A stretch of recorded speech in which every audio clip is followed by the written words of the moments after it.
healthcare leaders often talk about balancing mission with sustainability. So, how do you personally navigate that balance? So, healthcare, anything cannot survive without, say, financial discipline. But in today's scenario, I should not say that profit should not drive your medical advice. There are a lot of centers which would advise multiple form of treatments, multiple medicines, and let the patient go through too many things to just to increase the profits. So that is not our mission. At RISA IVF, what I understand the sustainability is always us for us to invest into better labs, better people, and better systems. But clinical decisions remain patient first. For us, the clinical decision ensuring the maximum success for the patient, that is most important, and that is where for us sustainability comes into.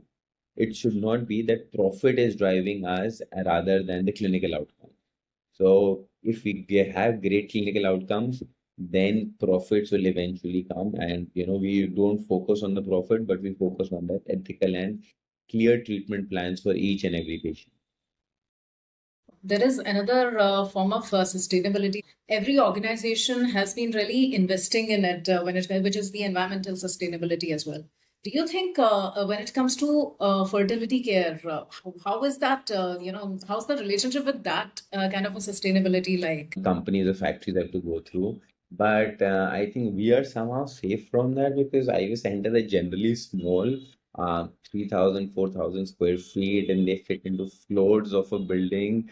So the measurable targets that you're talking about to improve sustainability, ethical practice, and social impact, we would do that in not in terms of carbon reduction. If I'm trying to put that correctly, that carbon reduction, resource efficiency, all of that does not, we are not the right fit for that, as we are not a factory or a large organization producing very big, having a very big human resource impact, having like thousands of employees. But our ESG goals for me would be more onto the ethical practices and the societal impact to what we are doing. So every industry has their dark horses, and so it's true for our industry.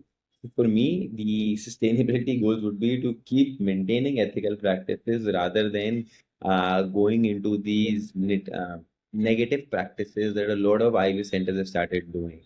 So, and if we can maintain our ethical practices and maintain societal impact with that, that is what my goal would be for sustainability at Risa IVF. Okay, okay. So, and when you imagine the future of specialized healthcare in India, what changes feel most promising to you? So the buzzword today is AI. I mean, there is no second thought about that. What AI is doing for everyone within our industry, I said there's a lot of human requirement, a lot of human need. Our embryologists, which are which are handling the gametes inside the lab, the doctors that are doing that. So any technological integration, any AI assisted diagnosis for us, any improvement in the lab standardization and patient education, if we can, for specialized healthcare sectors, where there is a lot depending on the human outcome. So technology for me can help, probably not really change a lot of outcomes, but but probably help in changing the mindset. What we are looking for in terms of technology is help people understand how the process goes through it. How are we accountable, and how do we push healthcare leaders like us to become more ethical, structured, and outcome driven? So for me, I would utilize AI not to probably just to increase our outcomes, which is obviously the goal, that how do we improve our success rate, but even how to become more outcome driven or become more structured in our practice. Less of human errors, or less of human and more of standardization. I actually believe like India has the potential to become a global hub for specialized care. We have the best doctors, and the most affordable treatment. Because I'll be very frank, the IVF cost in India is the cheapest in the world. There is no second thought.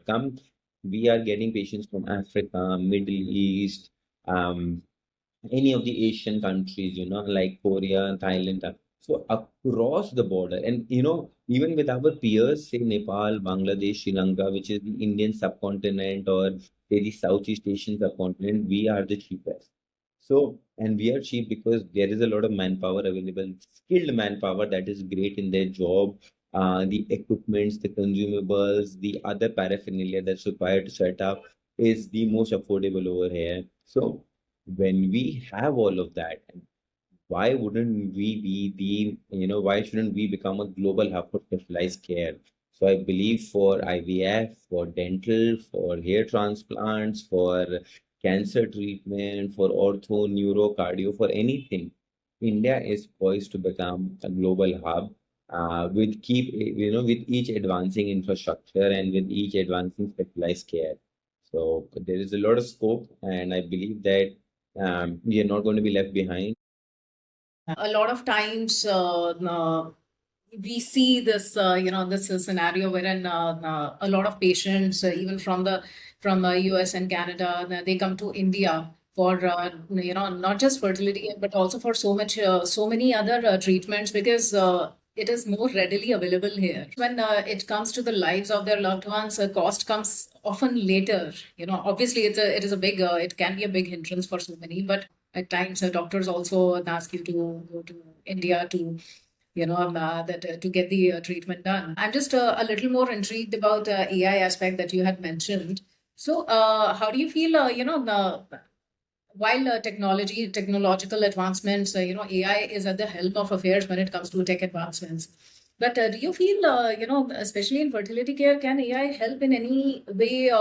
Can it help the patients, or make that forge that bond with the patients, help in building that trust with the patients? So yes, AI has, I understand by AI is that for me, if it helps me in decision making, or it helps in giving me improving precision, consistency, and eliminating a lot of failures so that my success rate improve. So I actually look at how I can utilize artificial intelligence in driving my outcomes in terms of the machine helping me choose. Say if I have to get a little bit technical over here, if I have 7, 8 embryos of a patient, and if I need to implant the one best one, I am not sure if through looking through the naked eye which would be the best one. And if AI can help me in selecting that one embryo out of those seven options that I have, which has the best chance because it was monitoring the growth. And this technology is already available. We are utilizing that. So it identifies the embryos with the highest implantation potential. If I can do that, if I can reduce the negative chances of a human making an error, that is the consistency that I'm looking from an AI perspective. So AI can help, as a clinical decision partner, I would say. I can require AI's help into multiple things. What other protocols should I use to reduce that? Reducing the human error problem. Yeah, yeah, absolutely. I mean, when it comes to the technical part, AI can really be can really help a lot. And but one thing that you had mentioned, the most important crucial juncture in the entire patient journey is that first consultation. That helps you forge that bond with the patient. So, do you think AI can really help in that stage, in the first stage as well? Is there? Why not? That is one of the first things that, when we are talking about that, better personalization. If I understand the patient's parameter and that the AI is helping me taking better clinical decisions, patients may require fewer repeated IVF cycles in terms of failure, or the implantation rates could improve if I'm putting each and every data or parameter into, say, my AI algorithm. So, the first consultation, whatever data I'm getting from the patient and the trust that I'm building, if AI can help me make my decision better on what should be a future outcome or what should be the future cycle planning that I can go for and giving a better success rate. So that is where I believe that AI would be able to reduce the cost not only for us in terms of multiple cycles and multiple parameters, but even with the patient, increasing the chances of success. It's very important that it becomes a support system which is helping me in my clinical judgment, ethical counseling, and individual care. So that's where I believe that AI, the future of AI in IVF lies for us.